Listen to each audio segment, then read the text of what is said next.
Hey, this is Kevin from the RCS Office of eLearning bringing you our September Canvas Focus video. This is for our intermediate and secondary schools.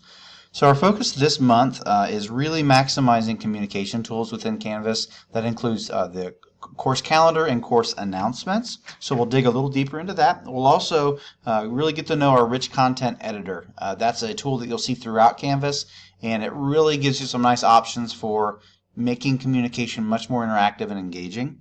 And then we'll talk a little bit about, we've had some teachers that have said, hey, I'm ready to use this at a higher level, and I want my parents to be able to access information about their student course activities and stay abreast of communication. So we'll talk a little bit about that as well. So the first thing I want to focus on is in the calendar. So this is my sample history class. And in this history class, I can do lots of things, but what I want to focus on is over here on the right-hand side, it says View Calendar. Now, when you open up View Calendar, it's essentially opening up your, I don't even want to say personal calendar, but it's your combined calendar, but it only has items from the course you're in listed on it. So if you are involved in multiple courses, not only as a teacher, but also maybe as a student, you do have the option of overlaying all of those events on one calendar, but when you access the calendar from the course, by default, the only thing that shows up are things for that course. So let's say, for example, we have a field trip to Gettysburg next week. It's very realistic, but it's for our purposes, that's going to work. Next Friday the 16th. It's really simple.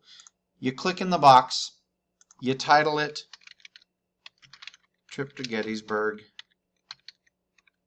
The date that you typed or that you chose will be default, but you could always change it. If it's an event that's going to be time stamped or time based, you could put the start and end time. Location, you could even put the physical location of where it is, if it's an off-site event or even an event inside a school. Maybe it's going to be in a different room in the building. And again, by default, it'll come up under the calendar of the course that you're in. So that's really simple. There's my event. I submit. Next Friday the 16th, we have a trip to Gettysburg. My permission slips, I already put that in. Permission slips are actually going to be due in advance. Let's say we have a quiz scheduled for Monday, but I'm out tomorrow because of an emergency and we're not able to appropriately prep the kids for what they need to be successful on the quiz. To change a calendar event, real simple, you just click it and you drag it.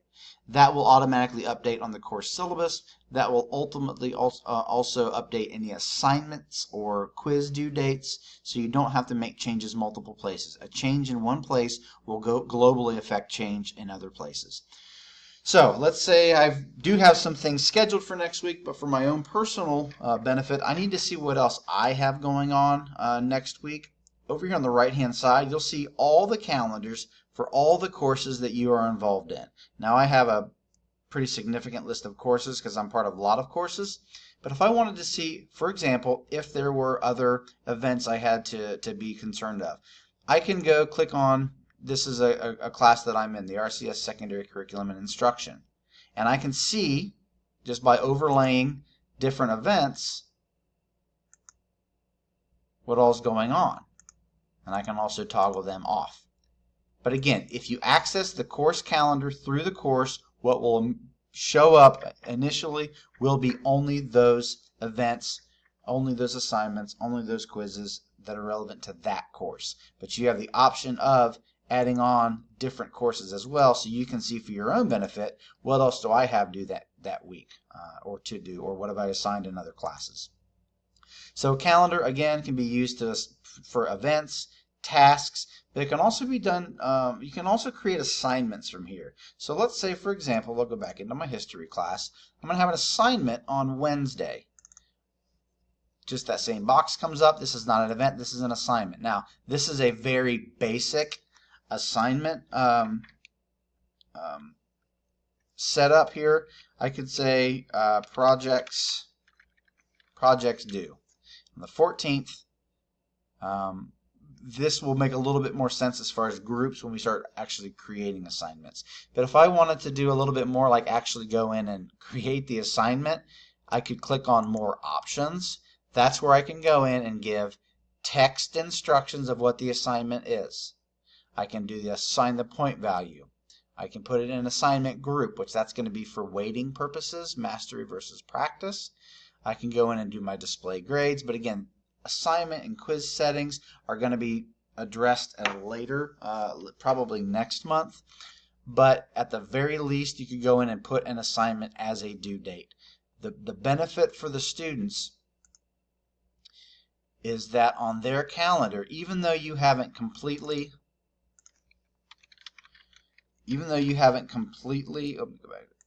put all the details of the assignment in there, what will show up for them on their calendar is that they have an assignment due. They'll get to know that the sheet with the A+ on it is an assignment.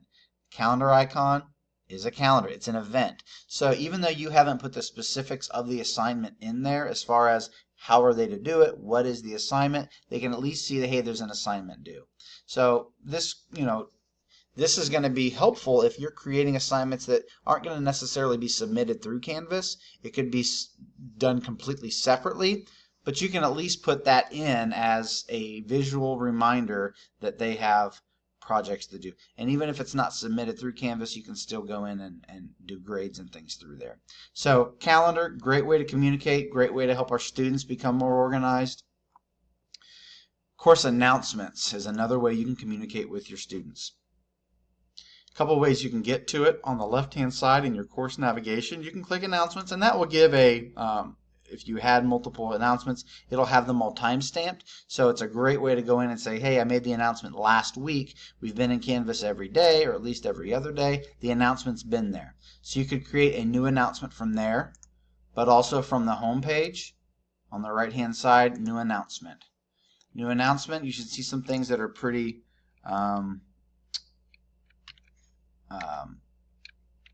pretty familiar. So quiz date changed.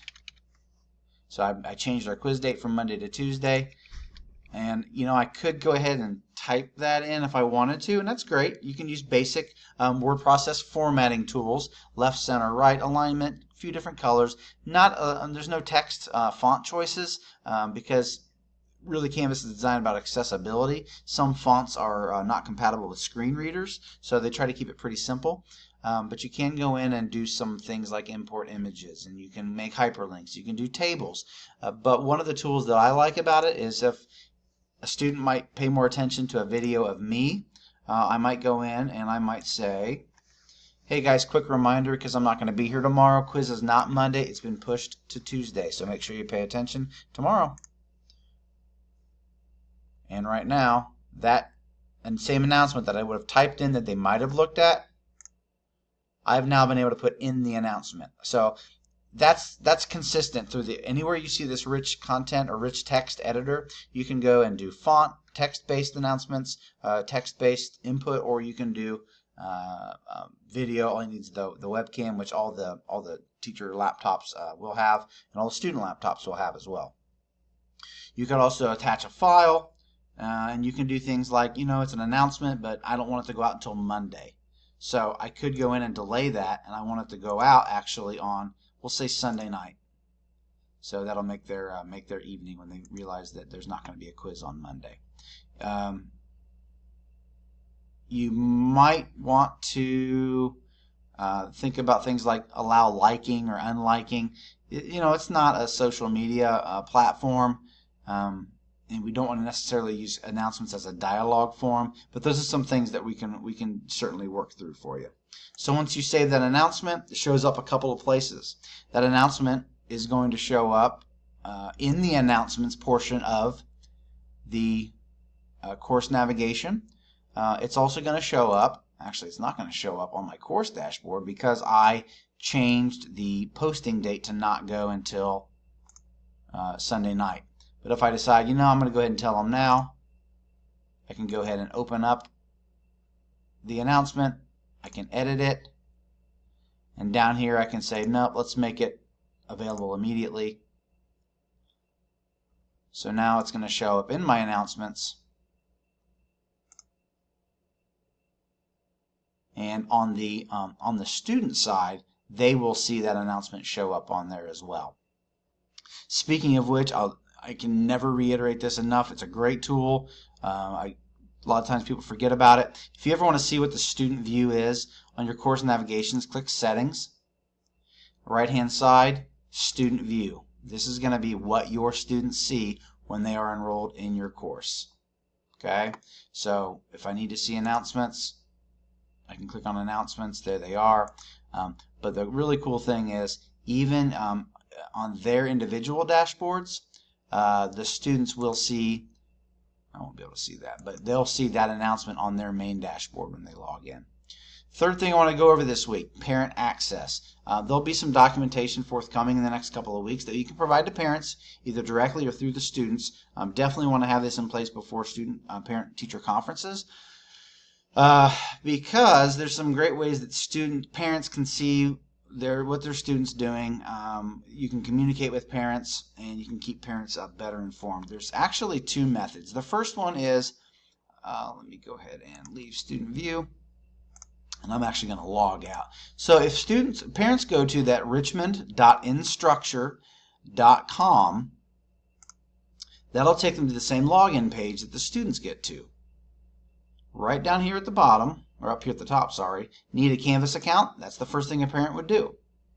They're not a teacher, they're not a student. Parents sign up here. Parent types their name in. Parent puts in an email address. Has to be valid because that's how they get their account confirmation. Child's username, it's going to be the student ID number. So most parents don't know their student's ID number, and then password, so they'll need to work with their student on this.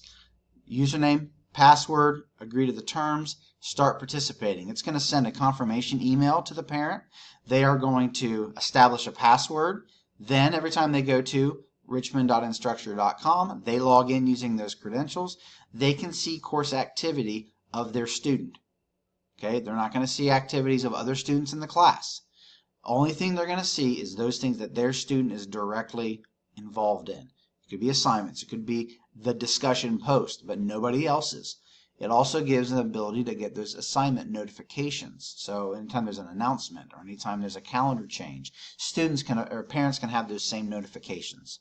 So it's a little bit tricky with multiple students if you have siblings in a household, because essentially all the courses that all the kids are involved in will show up on the parent's course, and they'll have to kind of their course menu, so the parents will kind of have to know which kid is involved with what course. But they can go in and they can edit the names of the courses on their dashboard as well. But certainly, if you're ready for this and you want some help with that, reach out to Joni Timorai and we can certainly get you going with it. The other tool, I think I like it a little bit better, but not every parent, as we know, has access to mobile devices. But there is what's called a Canvas Parent app. They have it for iOS and Android. And essentially, the downfall is if they're going to use the iPad app or the Android app, they have to create an account directly in the app.